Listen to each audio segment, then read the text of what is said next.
crime relationships that exist to this day. Everybody knows that Al Capone imported hooch from Canada during Prohibition, but how many people know about his contact, Rocco Perry?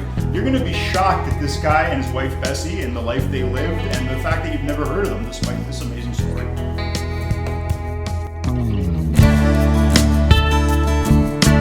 So in Ontario, our state-run liquor stores went on strike this month and no one could buy alcohol. This decimated the homeless population. Usually in Toronto, you are dealing with a zombie apocalypse. They just all disappeared the day the state-run liquor stores closed. And that got me thinking about Prohibition, the original one that we had 100 years ago at this point. Have you heard of Al Capone? Of course I have. Yeah, everybody's heard of Al Capone, everybody's heard of these American gangsters, but almost no one's heard of Rocco Perry. Yeah, can't say I have. And it's a real shame. This is a guy, if he had been an American gangster instead of a Canadian gangster, there'd be movies made about this guy. You'd know everything. You know, he's had a very interesting life. It's like something right out of Shakespeare. His life is pulled from. And I can guarantee you every American listening is saying, state-run liquor board? Yeah, we got a little bit. Actually, this will explain how we got a state-run liquor board.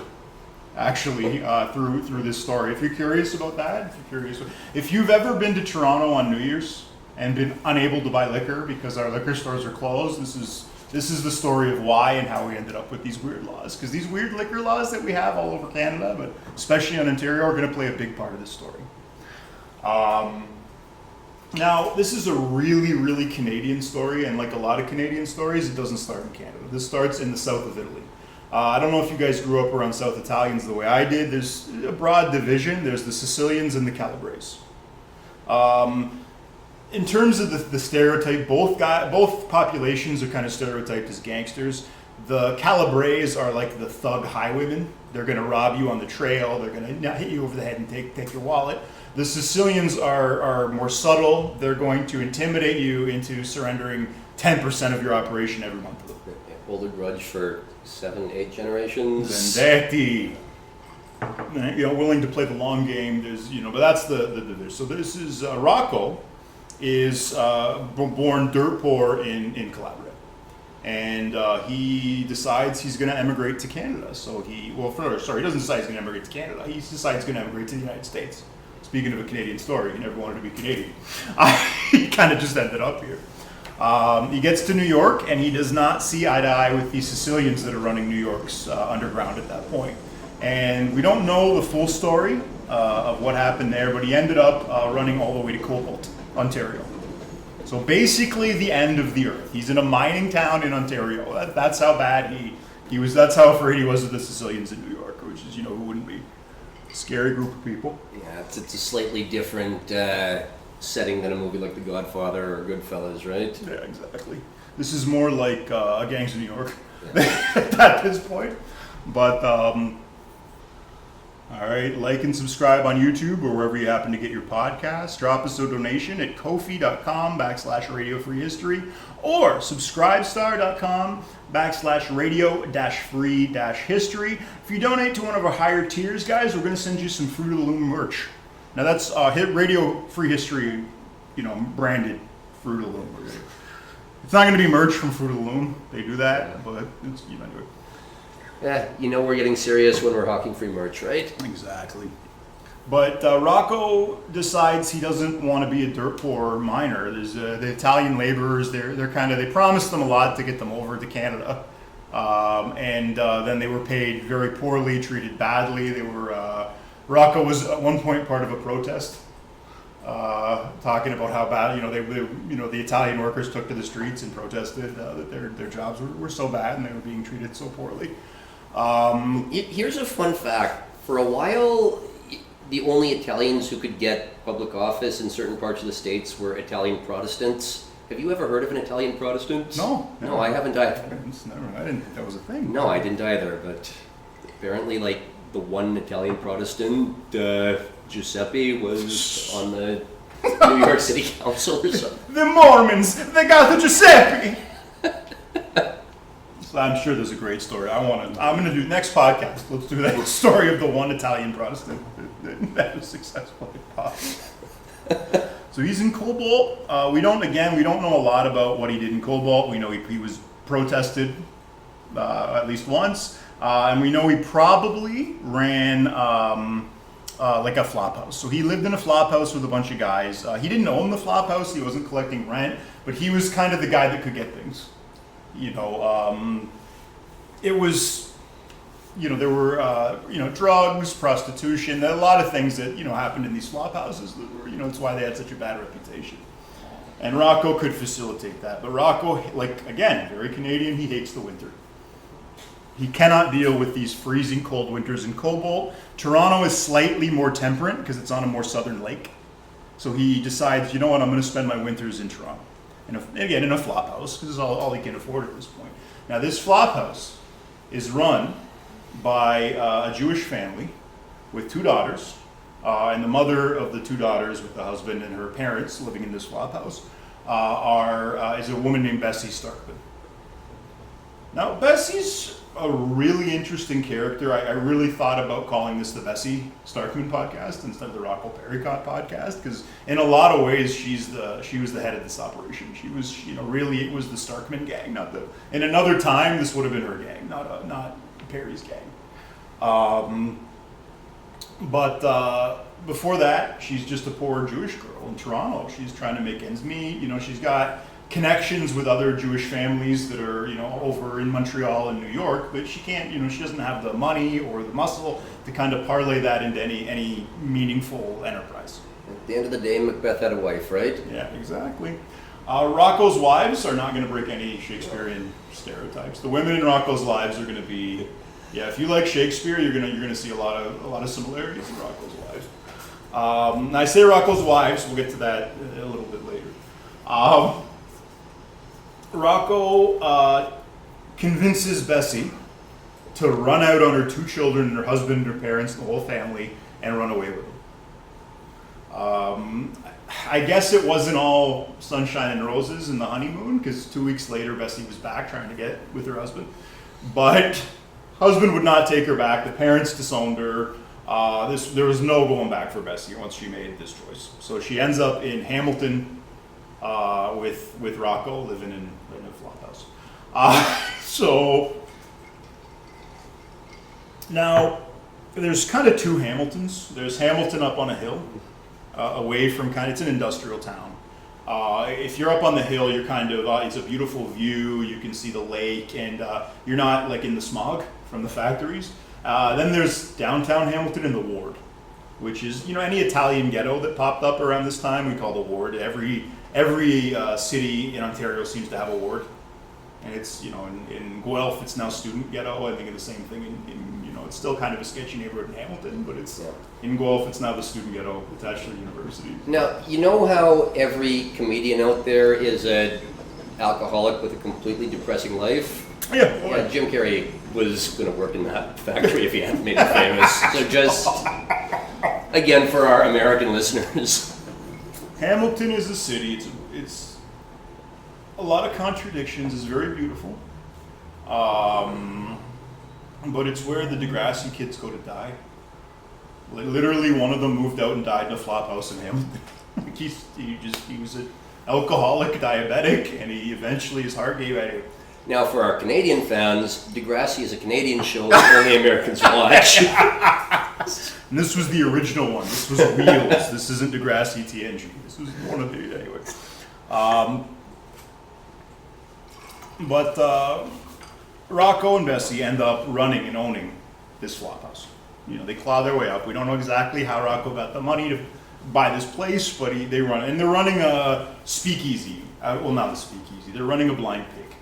I'm going to clarify for anybody who doesn't know this. During Prohibition and the temperance movement in Canada, there were 2 kind of variations of the illegal bar.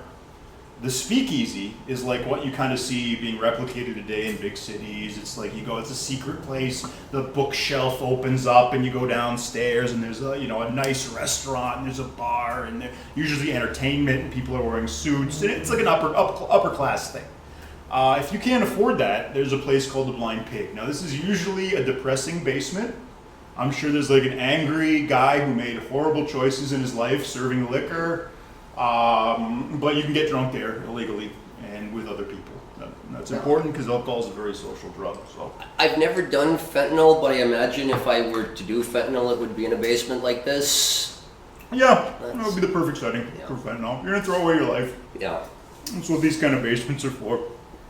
And speaking of other vices, everybody knows the flop house is kind of your port of entry into the black market. So he was running prostitutes. Him and Bessie were running girls out of this house, and they were running a lot of booze because it was again like it started out as kind of like an after hours. Like again, we have a wacky patchwork of liquor laws. So it's sometimes hard to buy like malt liquor at this time. It was hard to buy whiskey at a bar sometimes.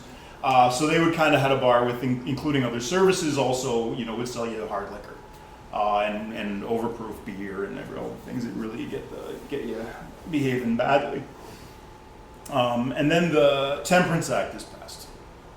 Now, the Temperance Act was very unpopular, but the people who wanted it really, really wanted it passed. Temperance got tied up with the suffragette movement. The idea was a very feminist concept to be a proper Protestant or a pietist. Yeah, well, but this was like this was like a first wave feminist crusade. It was against drinking because men would come home and beat their wives after drinking liquor. So it was argued that it was a feminist issue, and this was something that was tied up with the suffragette movement and a lot of what was going on with women at the time. So there was a lot of like upper class women, especially, were really, really into this movement, including my great grandmother. So I will do an episode on prohibition and the suffragettes. That was just the party line for it. It was never the real reason. No, it was always you deal with human psychology. There's always a deeper. Okay, here I'll spoil that right now. The Protestants knew that if they gave women the right to vote, their wives would vote, and the Catholic women would not want to be part of the political process. So it was their way of trying to game the system for a little bit. That's what first wave feminism was about. Sorry to disappoint you guys. Well, no, but it became a lot of things got tied up with. We're going to eventually, when we do first wave feminism, we'll talk about the White Feather campaign, the suffragette bombing in England, all the things that are not talked about as much. But the people who wanted it, it's a parallel for kind of what's going on in the modern day. You have a group of people that are very, very passionate about social issues that are on the same page, but generally the population's kind of out of step with that. You got 90% of the population's against it, but the 10% of the population that are for the Temperance Act, they're very well situated. These are upper middle class people. These are ruling class women in a lot of cases, and they can put a lot of pressure on the system to bring to pass an unpopular law. And most importantly, they're bored housewives looking for a hobby. Well, yeah, and this was again, you got women locked out of a lot of power at this time. So what do if you chase nature out a window, it's going to come in the front door. Yeah. So you have a lot of power games. But we'll get to that when we get to Rocco's wives. I got a whole spiel for you about that. But the temperance movement is the best thing that ever happened to organized crime, and specifically to Rocco. Rocco's got a good reputation. He takes care of his customers. He serves liquor on the up and up, and he's able to parlay this on the Temperance Act into being the bootlegger for all of Ontario. Now, during the war, this is the First World War, the people who wanted to pass temperance, they went to the government. They said, look, how can we justify the waste of grain that is going on here? We need every bit of wheat we need for the war effort, every bit of barley can't be wasted on beer. So you got to pass temperance. And the liquor company said, wait, guys. Our export of liquor is a big part of our war economy. So you can't shut us down. Like, you think of the tax revenue that you're losing in the export heft. So they said, okay, we're going to ban liquor, but we're going to allow the breweries and the distilleries to stay open so that they can still continue their export trade. Nobody loses their jobs, okay? So I have a similar story to this. My dad, back in Britain, when he left school and became a tradesman, he joined the Coopers and Cask Makers Union. And This was in the late 50s, early 60s, when the British government said, wait a second, these apprenticeships, you're essentially the property of a company for 5 years, you're not allowed to quit. That kind of sounds a little bit like slavery. We should do something about this. We need to abolish these old style apprenticeships. But this was in the post-war era when Britain was trying to pay off its war loans and they had to do it by selling whiskey. So the head of the Coopers and Cask Makers Union said, wait. We are an older union than Magna Carta. Maybe we should get grandfathered into this whole no slavery thing. So my dad signs up for his internship, or for his apprenticeship on a Friday. He signs the papers. That act comes into law on the Monday, and they say, all right, we're here to announce there is no more slavery in the British Isles unless you're an apprentice in the Coopers and Cask Makers.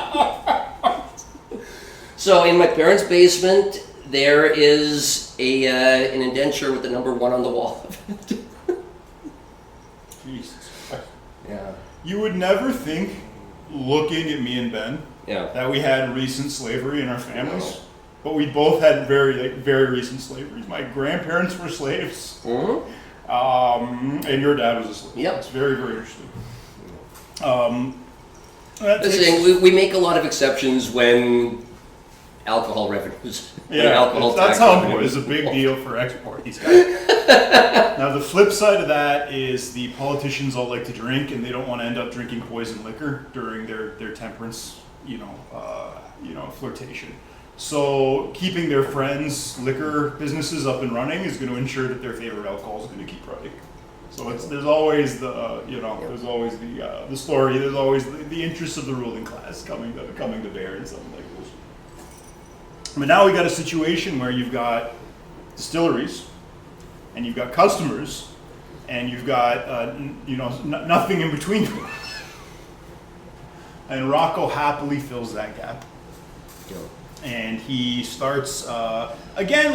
I knew talking about Prohibition era Italian gangsters, we were going to be reinforcing some negative ethnic stereotypes. You can't help it. I did everything I could to avoid it. But when the guy wanted to start a laundering front, he starts a freaking macaroni sales company. Like, what am I supposed to do? Rocco would laugh. Rocco would like that. Rocco would probably think that was funny that he made me be racist. That would be, But so Rocco's traveling all over the place in his beautiful Cadillac car, selling macaroni, and he becomes the major bootlegger. And he realizes a couple of things when he's doing this. First off, he realizes I'm going to work with non-criminals as much as possible because they're more reliable. And they're more scared of me, and they're less suspicious. There's a lot of reasons. So he would go and get fishermen. He's like, look, I know the fishing's been a little bad this year. Maybe while you're out fishing, you drop this off to my buddy on the down the coast. Maybe you go, you drive. Maybe they're in Hamilton. Maybe you go to next time. You go fishing in Belleville. You're in the east part of the lake. Just drop these cats. Drop these containers off for me. He got really slick. By the end of it, he had figured out that he could smuggle a lot in steamships because they all had a coal room, and no inspector wanted to go in the coal room and get dirty with the coal soot. So they would smuggle it like under the coal. They'd have their whiskey crates, and it was just Well, just again, for a little bit of context for our American listeners, before 9/11, it was just expected that you could drive down to Buffalo or Detroit, fill your trunk with much more than you were allowed to bring back into Canada, and it was just expected you'd be able to drive through the border. Yeah, that was. If you did it every day, they would eventually mark your license plate. Yeah. But yeah, there was a whole cottage industry and again, there's a cottage industry of smuggling at this point too. The thing is, a lot of these small-time smugglers, they will, water their booze down. They'll sell you poison stuff that they made. Rocco's a brand. Rocco's well enough known. They know he's got the connection with the actual breweries and the actual distilleries. He's bringing you the real stuff, and he didn't. Sometimes his employers would water the stuff down or mess with it, or his employees rather. But Rocco tried his best, for the most part, to sell a hooch that was on the up and up.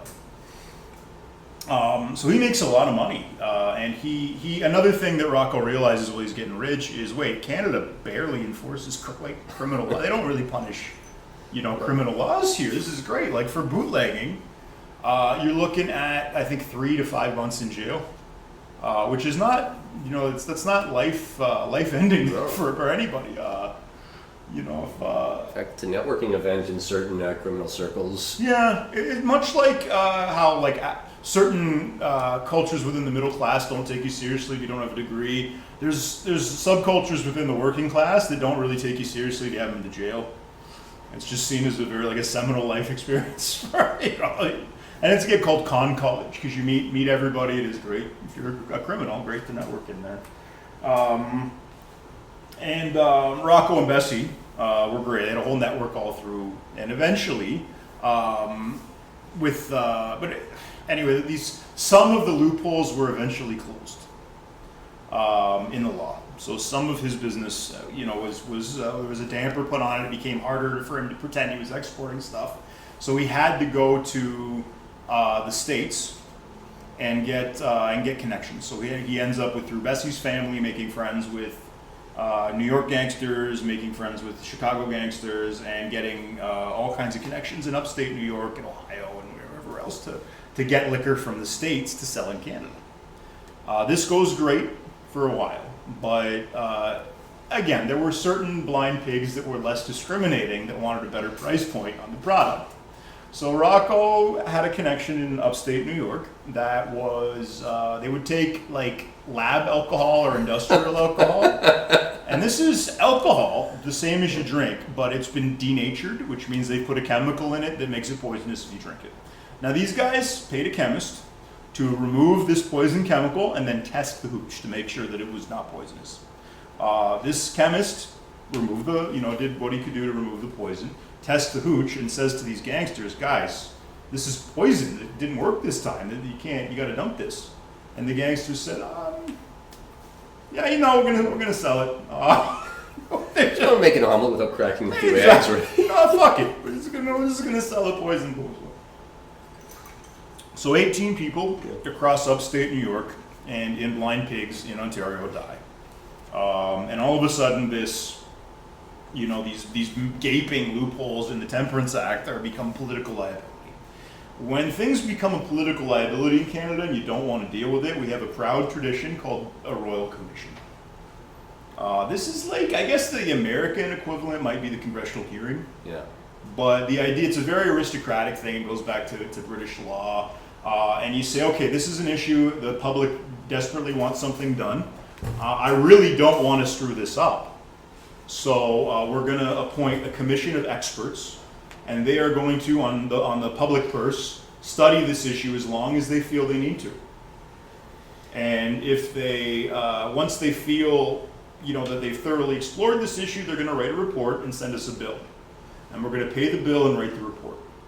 Now this has taken sometimes years that they've had to just, let things simmer. And then if the report comes in and it's what the government wants, they'll say, oh, this is great. See, guys, Royal Commission, the experts back us. We got to now act on this. If it's something that they don't want, they kind of bury it quietly as they can, and there's another Royal Commission. So a very proud Canadian tradition, and because of this inquest, or because of this, the inquest into these deaths, a Royal Commission is established. Now, Rocco all of a sudden has got a publicity issue. And he's got to do something that he doesn't want to do because he's got PR problems. People think his booze is poison now. So he ends up doing an interview with the Star. This is the Toronto Star newspaper. Now, working currently on the crime beat is a younger Ernest Hemingway, but he doesn't actually do this interview. He's just in the background. He's in the newsroom while this is going on. You got Hemingway drinking heavily, cursing the cold, I'm sure. Fishing salmon on the Great Lakes. I don't know what the hell he was doing here. Well, cursing the cold is a Canadian thing. Drinking heavily is a Hemingway thing. But So he goes and Rocco gives a famous interview. If you're curious about this, the interview's available on the internet. He basically argues to the Star, yes, I'm a bootlegger, but I sell quality hooch that's not poisoned, except for this one unfortunate incident that I've dealt with, don't worry. And, really I'm a pillar of my community. If someone has trouble, they can come to me and I'll help them. And, at the end of the day, I'm providing a service that people want. So, what are you going to do? Now, the editor down at the Star salivates after reading this interview, but he doesn't want to get sued for libel. So he sends the reporters back and says, Rocco, this is the article we wrote, this is your statement, can you just sign off on it before we print it? And Rocco goes, sure!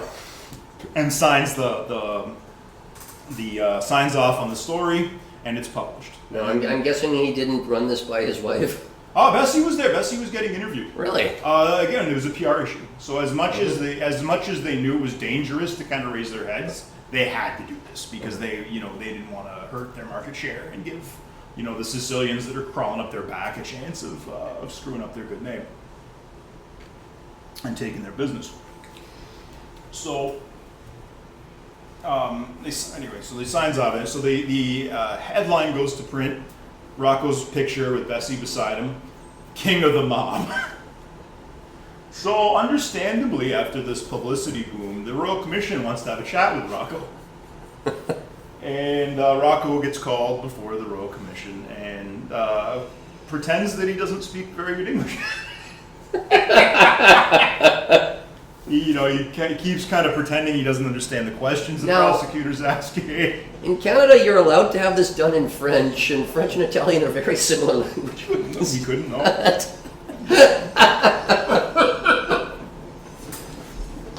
I don't think the WASPs running this thing knew that. Yeah. I think they were just as far as they're there.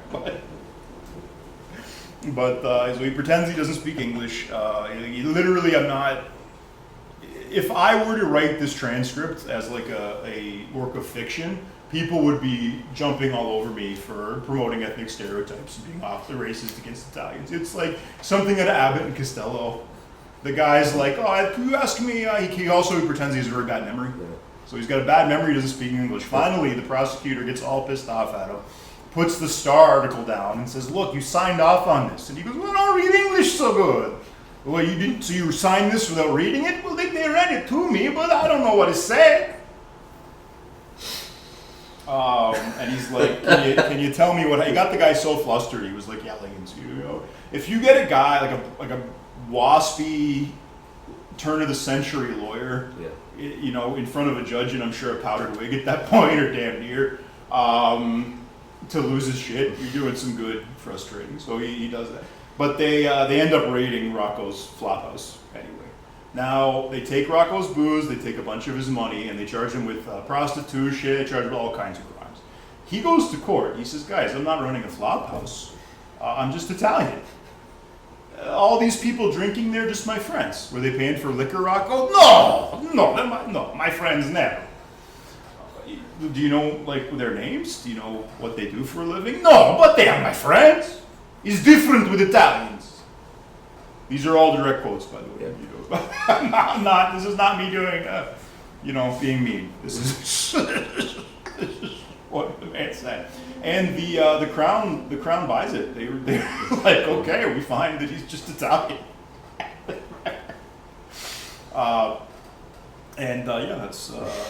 That's how he beats the charge. But he's not done. Bessie says, no, screw this.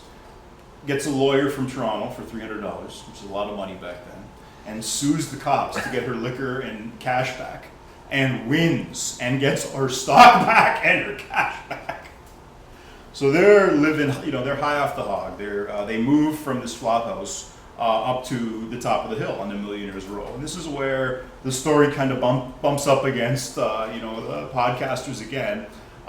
3 doors down from Rocco and his wife Bessie was my great-grandmother and grandmother and great-aunt. These guys were horrified that this, because... Horrified that a Catholic's moving into yeah, now, who is he now? But it was my great grandmother was very temperance minded. Yeah. My grandmother was very temperance minded. Again, for those of you who don't know, that means they're going to be mortified there's a Catholic Yes, living in next yeah, door. absolutely. That means they're very Protestant. These were Calvinists. These were rich Hamilton Calvinists.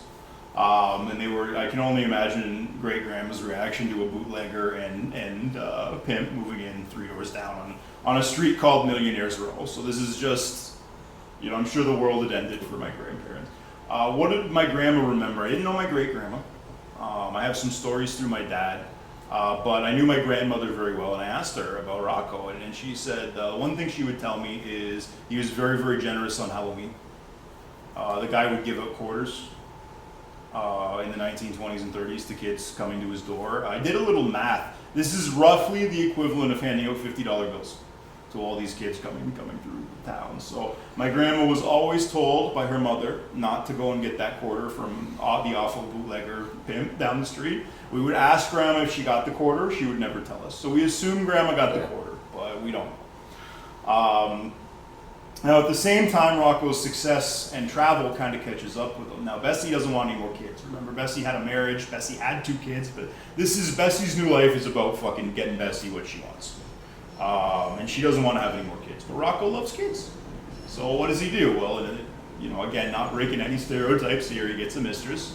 The mistress wants to marry him. He's like, okay, I'm common law with Bessie, but I'll marry her under an alias. So he marries her under an alias.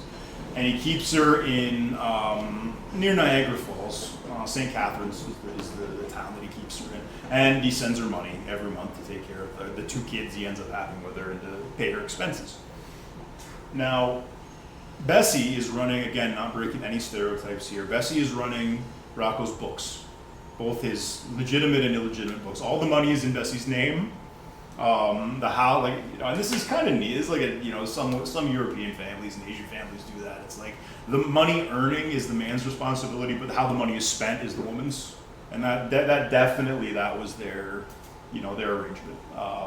So Bessie has to end up writing checks to support Rocco's mistresses and his kids. So this is, Bessie's not a woman who is going to take that line down. So she puts a lot of pressure on Rocco to cut the money down. She understands this has happened, but she doesn't want them living in luxury. She doesn't want them living at the same lifestyle her and Rocco live in.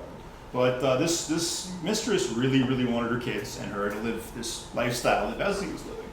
And Rocco kept having to say no, no, no. Now, if you guys are fans of Shakespeare, even if you aren't, there's 2 broad archetypes of women in Shakespeare. One of them is Lady Macbeth. Now, this is like the Bessie.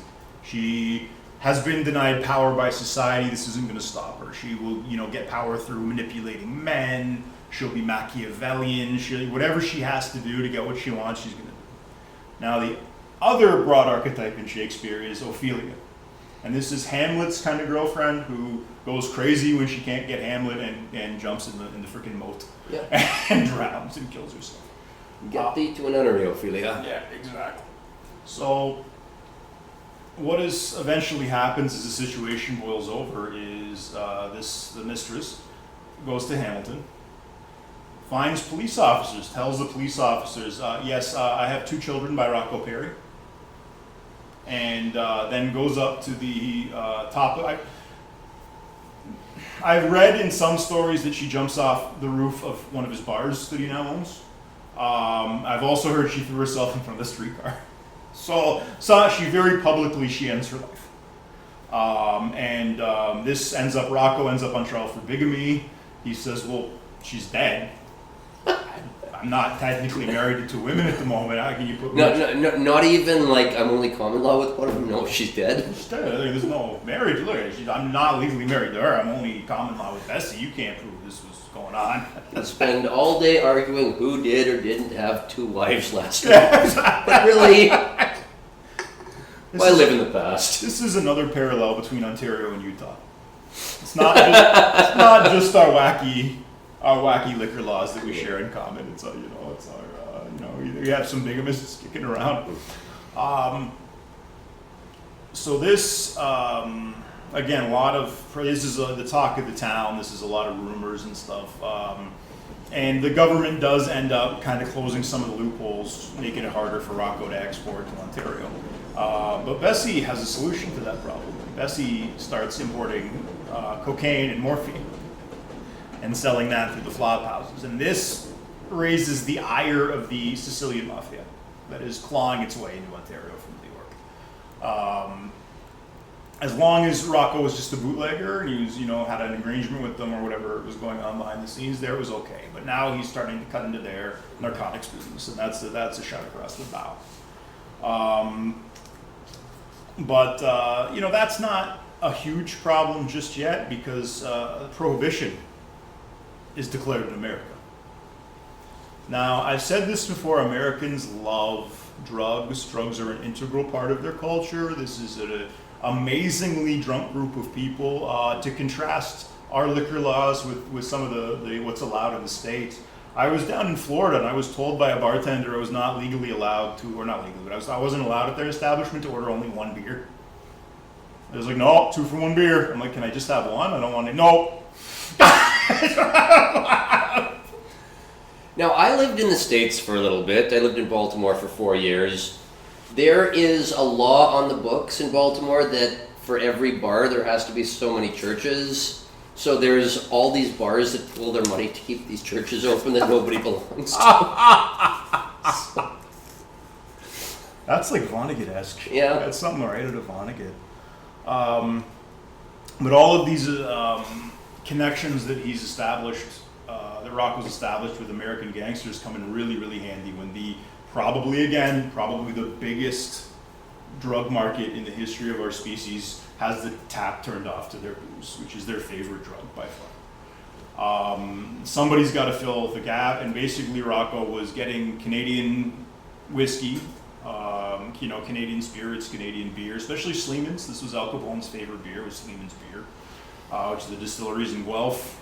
That's still a town with rich ties to historically Italian communities, I guess we'll say.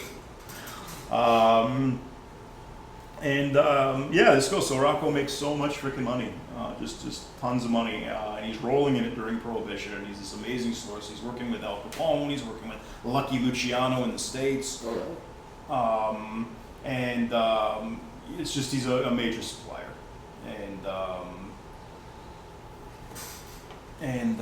this all goes great until Prohibition ends in the States. And this becomes this is his bootlegging business essentially is never going to be what it was. It's over at this point. You can't compete in a legal market. But remember, Bessie's got that other little thing on the fire, right, which is the morphine and cocaine trade. So he gets really heavily into that. And this again irks the Sicilians. The power of diversifying your portfolio, right? Yeah, exactly. It's a great lesson here for any would-be investors. Make sure you never put your eggs in one basket. Now, they decide, the Sicilians that can't take them out, there's various families involved. But they decide, okay, we got to shut Rocco down. And the way they shut Rocco down is they shoot Bessie. Now this, I think, is the ultimate compliment to Bessie, is when they really wanted to put Rocco out of business, they knew she was the brains, they knew she was his international connections and his Quebec connections, and they knew she did the books. Now Rocco wasn't bullshitting that badly in the Royal Commission, he couldn't read English. So he's, really screwed, when Bessie's shot. They pull into, Bessie, when she was shot, was wearing $10,000 worth of diamonds. This is $10,000 in 1931 money. So this is just an unbelievable, the papers called it a bouquet of diamonds. That's how it was described. They were coming home. This is, they had a laneway in the back. The driveways used to be at the back of your house. You go down the laneway and then pull into your driveway. They did that. They were coming home from, I think, a collection call or something. I forget what they were doing exactly. But waiting for them was somebody with a shotgun. And he had 2 shells. It was a double-barreled shotgun. It was left at the scene. But he only shot Bessie. And if Rocco saw him, I know that Rocco came running. There was a shot was heard, And then Rocco came running around to the front of the house screaming down the street, "My Bessie! They shot my Bessie!" And I know that because my great Aunt Jean remembers that happening. She was, she lived to be 92. I got to know her fairly well. And that was a story she told me, is she remembered that happening. My grandma did not remember that happening, but her Aunt Jean remembered the shooting. Now this kicks off a really interesting event. Now you guys have heard of like the importance of like a gangster's funeral. Mhm. This is, again, before The Godfather, before any of that aired, this is a mob scene of a funeral. Rocco insists on full Jewish rights for Bessie. And this is a big problem because they were living in sin. She was estranged from the community. She'd run out on her husband and children. But Rocco eventually puts up enough money for one of the synagogues that they're willing to not only do the rites, but they're willing to bury her on the very corner of the cemetery. For anybody who doesn't know, the closer you are to the center of a Jewish cemetery, the holier the spot is. The further away you are, the worse, the less holy you are. So they agreed to bury her, but only on the very outskirts of the cemetery. Rocco again says thank you, buys the 3 lots of land on the other side. So there's, she's buried in the corner. He buys the 3 lots of land, kitty cornered, to this property and donates it to the synagogue. So now Bessie's in the dead center of this Jewish cemetery. But that happens after the funeral. Again, he wants to make sure this funeral is done right. He insists that all of his collaborating thugs wear the kippah when they're in the shul. Oh, I'm imagining Tony Soprano wearing a kippah. Yeah, he's demanding. He's yelling. He's telling them all, wear the kippah. You got to cover your head. You got to do it all right. So they're doing. And again, the public comes. 20,000 people show up to this funeral. The streets are lined. There's a mob scene. At one point, they have a public viewing of Bessie, and again, she's in diamonds. She's just covered in diamonds. And the crowd comes and they do this. They do a procession. It lasts for hours and hours. Finally, Rocco says, "No, strangers, get out."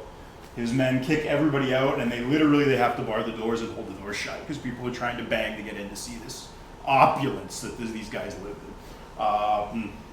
There's all these gangsters. Al Capone had a representative there. Al Capone was not at the funeral, but he sent a representative to the funeral. And it was the same with Lucky Luciano. He sent a representative. There's a lot of high-powered gangsters. Most people don't know gangsters. If you're interested in gangsters in this world, it's fucking rogues gallery of people at this funeral. It was, and one of the Al Capone's guy later said that this was the grandest funeral he'd ever seen. Oh. He saw all the mob funerals in the States, and he said this was the biggest by far. This was Bessie's wife. Now Rocco decides he's going to put a bounty on the head of whoever killed his wife, and he's going to get serious about selling junk because that's his only option at this point. He gets, another bookkeeper, and it's just never the same for him, unfortunately. Now, you remember I told you earlier he'd taken advantage of kind of lax criminal enforcement in Canada. Oh, as they all do. Now, that changes during World War II. When the military declares the Emergencies Act, or the War Measures Act, and proceeds to intern Rocco. So he's Italian, they grab him. Now, he could beat the gangster charge, but he could not beat the charge of being Italian. Now, I've heard something said, like in political science classes, not that I ever took any of that crap. What's the difference between a mob and an army? And that's when they fight, the army's always guaranteed to win. Yeah, pretty much. But the army definitely wins this, and they put him up in Petawawa, which is like, and they intern him there, and they keep him there for the duration of the war, where then they have to let him out because human rights and stuff. So Rocco comes back, and there's worry that there's going to be a major mob war, right? You had the Sicilians took over when he was away, and the ones who weren't interned, and now Rocco's coming back, and everybody's worried there's going to be a big challenge. The RCMP, which if you ever want to have a bad opinion of the RCMP, look at their bungling of this case. They wouldn't trust their own agents. They hired a Pinkerton guy to go after him, who ended up completely bungling the case. And they tried to set up undercover cops to pretend to be buyers from Chicago, like big time gangsters, and then they wouldn't give this guy a nice enough car to pull off being a gangster. So he finally, what they had to do is the head of the police for I think Ontario ended up loaning his car out for this. Like, I think it was a Packer or somebody. Yeah, one of the cops, higher-ranking cops, had a nice car, and they used that. Which just lets you know, like, this is just how cheap and like Protestant these people are. Like, it's just, drug dealers don't flex by driving a Mitsubishi. No. And they were going to put this guy in like a Ford, so they would have known instantly. And he's trying to explain this to his bosses, and just finally get through. But then Rocco disappears. Now, there's two schools of thought on what happened to Rocco. Either the Sicilians got a hold of him, and he ended up with cement shoes in the bottom of Lake Ontario. Specifically, Hamilton Harbor is where it was rumored to have been dumped. Or there's a one historian who wrote a book on it, thinking that he got away to upstate New York and he kind of stayed with contacts. I'm doubtful that happened. The guy claimed he had a letter written to one of his kids, but he would have contacted his mom. His mother was still alive at this point, and he didn't contact her. And that would have been really weird for Rocco. But it's interesting thinking about this guy. He's 5'4". He can't read English, but he's charming, and he understands people, and he's able to parlay that into an unbelievable empire. Bessie didn't understand people so much. Bessie understood numbers. Bessie, for example, didn't understand why Rocco kept giving the cops free whiskey. The cops called and she picked up the phone. It's back when there was one phone. It's what we call an insurance policy. Yeah, exactly. But she was like, no, we can't do that anymore. Hung up on the cops. And then Rocco sent whiskey over and tried to explain to Bessie that they had to keep these people happy. The cops, why didn't the local cops bust Rocco all the time? Why did they have to send the feds in with a Pinkerton agent? Well, again, there's certain constants throughout history. Police are unrepentant alcoholics, almost to a man. And they need hooch, and that was the same in the turn of the century. So all the local police forces were drinking at Rocco's establishment, so getting liquor from Rocco, so they weren't going to screw up their source. So Rocco knew he could, he could have his way with the local, or do what he wanted around the local cops. I grew up in a town with a rich connection to this grand tradition. The town is called Guelph. If you want to Google a little bit about the Calabrian mob in Guelph and the Sicilian, you can do that on your own. I'm not here to read old newspaper articles to you about the Italian government warning us that we have a serious problem. I'll give you guys, you can Google Operation Maple Syrup or Maple Leaf for the Italian PD. That was them trying to deal with this on their end and us not being very cooperative for some reason. But I kind of grew up around this. And I didn't grow up in, and obviously my family, are getting dribs and drabs about my privilege here. But I grew up around some people who were, and I grew up around people who were involved with these families, and I grew up in a town that was enriched by this culture. Interesting fact about Guelph, the restaurants, I won't name names, but the restaurants that were laundering fronts or suspected to be laundering fronts had the best food. It was always the best pizzas you'd ever get would be from some of these sketchy things. I was hanging out with a buddy of mine, and he really liked brunch. So he wanted us to all, as the social group, go and get brunch. And, we all load into a van, and we were heading out there, and he's giving directions. And we end up in the industrial end. And I'm like, bro, why are we in the industrial end? He goes, don't worry, just pull in here. So I pull into what looks like parking, a warehouse for the parking lot. We go around back. And there's a little door. We go in the door, and there's this beautiful Italian buffet. Chicken parm, little cakes cut out, coffee served. It was just a really quality little thing. And we go in there, and they start screaming out my buddy's name. And I'm like, hey! And he's like, yeah, I used to wash dishes here. That's how they know me. General rule of thumb, the more seriously involved somebody is in, the less they're going to talk. The really serious families, the people who were the ones that were tangentially connected to these people, they'll run their mouth. Oh, my great uncle was so and so. cousin Billy once bought coke from say, one of the. Anyway, the guys that are actually serious, mafia is like a dirty word. You don't say it. If I said mafia around one of my friend's moms who grew up, the daughter of a prominent local gangster, she'd tell me that was a dirty word, shut my mouth, mafia doesn't exist. And this was the sweetest lady you'd ever meet in your life. This was a nurse, maternal, raised this wonderful clan of kids. But if she heard me talking out of turn, the mama bear would come out and she'd be trying to protect because she was trying to protect me from a really ugly, scary world. We hear a lot about the glitz, the glamour. I can talk about Bessie's diamonds. I'm going to talk about the actual, what this kind of shit does to your family. Again, the same sweet woman was married, and this, in the 80s, and this was a big deal, much like in the 70s. It was a big deal because this was the daughter of a prominent local mobster. Now, I did manage to get this out of them. They don't actually have to grant favors on the day of their daughter's wedding. That's not true. Or that tradition's been lost. That was apocryphal. I was told sternly that I was being an idiot. No. But, you imagine you're trying to have a wedding. And a bunch of the guests were denied entry into Canada because of their criminal ties. One of the guests was killed on the way to the wedding. They I guess knew where he'd be traveling, and they rubbed them out.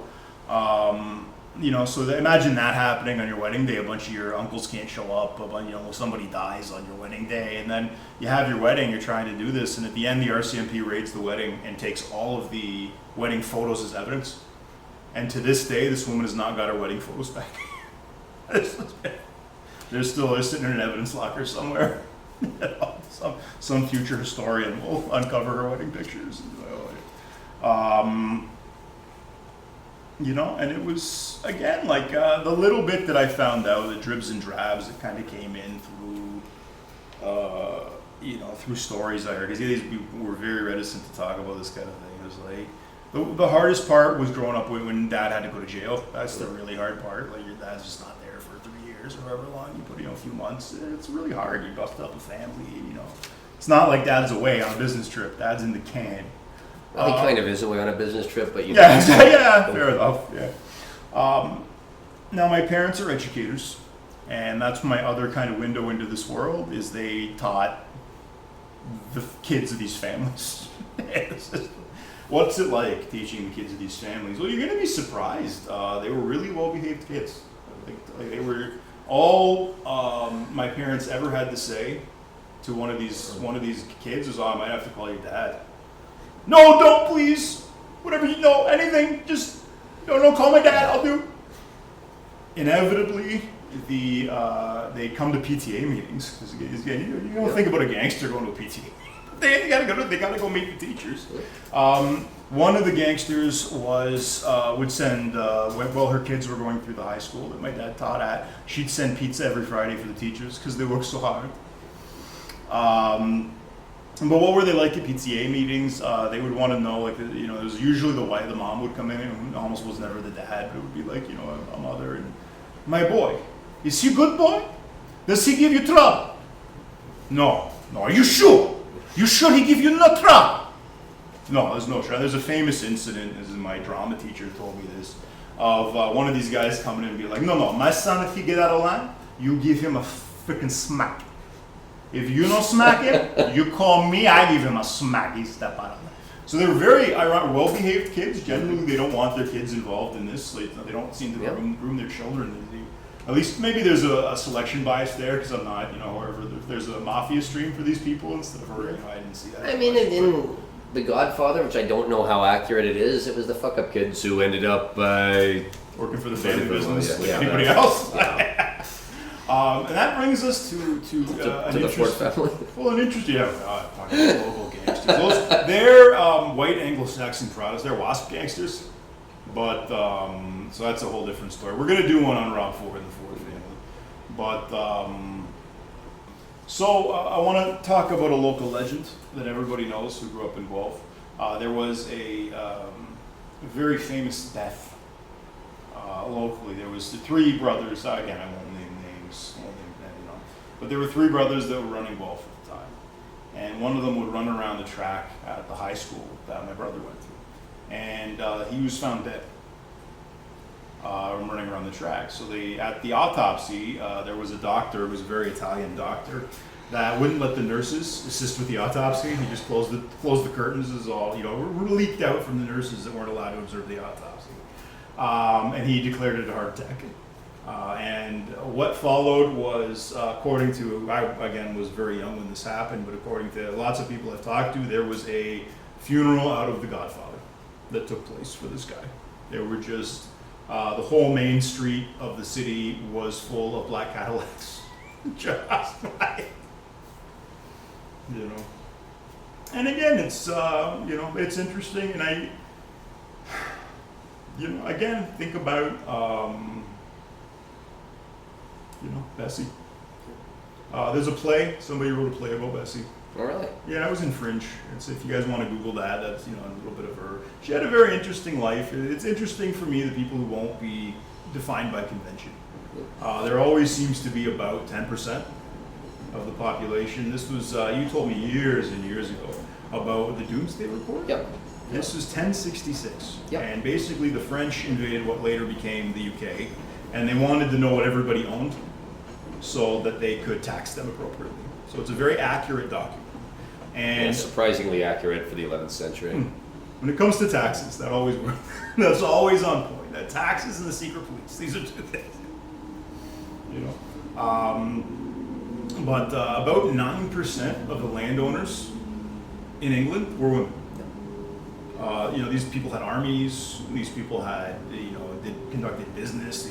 There always seems to be a subset of people. The cream will rise to the top. And it's very, very interesting to me to see the people that rose up. The Indira Gandhis, the various. To be fair, Indira Gandhi's dad was prime minister, but that's fair. But it always helps you when you want to rise up. But yeah, your point's taken. Yeah. And Margaret Thatcher, her dad was a grocer. Wait, you mean maybe Justin didn't earn it?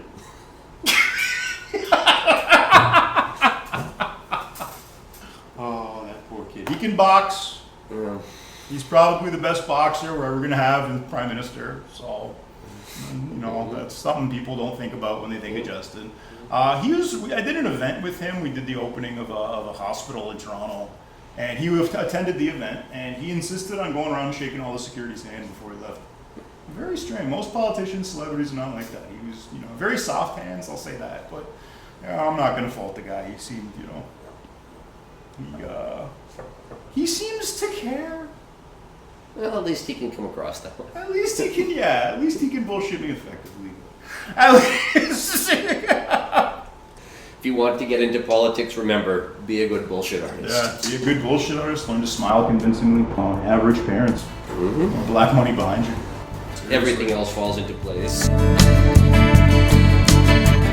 All right, you know the drill. Like and subscribe on YouTube or wherever you get your podcasts. Support us at kofi.com/Radio Free History or at subscribestar.com/Radio-Free-History.